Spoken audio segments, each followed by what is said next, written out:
वेळ प्रत्येकाची येते, त्याच्यामुळे हार मानू नका. श्री स्वामी समर्थ मित्रांनो, मी तुमचा लाडका ओमकार तांबे. आपल्या 21 दिवस 21 मिनी ब्लॉगचा दिवस 7वा.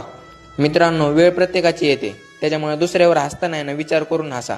मी ना आधी रील्स काढायचो, पण माझ्या रील्स बघून ना शाळेमध्ये क्लासमध्ये मला पोरं रील स्टार म्हणून चिडवायचे. तेव्हा मला वाईट वाटायचं. मग मी रील्स काढायच्या बंद केल्या. मग नंतर कळालं की आपल्याला जी कला आहे ती त्यांच्यामध्ये नाहीये, त्याच्यामुळे ते आपल्याला असं करतात. मग मी परत कंटेंट बदलून आता ब्लॉग बनवायला चालू केले. तर आता बऱ्यापैकी माझे ब्लॉग पळतात, 2-3 हजार व्ह्यूज जातात. तर आता जरा चांगलं वाटतंय. आणि आता मला जे अनोळखी लोक आहेत ते मला मेसेज करून सांगतात, तू ब्लॉग भारी बनवतो, बनवत जा असेच, आम्ही तुला सपोर्ट करतो.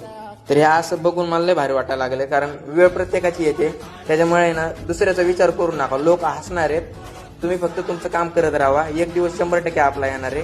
आणि काल माझा शाळेतून भाव आला आणि आल्यावर मला म्हणाला की दादा, मला पोरं ओळखायला लागलेत आणि माझ्याकडे येऊन म्हणतात की ओमकार तांबे तुझा भाव आहे ना, ब्लॉग लय भारी बनवतो, असं तसं. मला ऐकून एवढं भारी वाटलं ना. म्हणलं बघ, माझ्यामुळे अनोळखी पोरं तुला ओळखायला लागलेत. आणि हे असतं कष्टाचं फळ.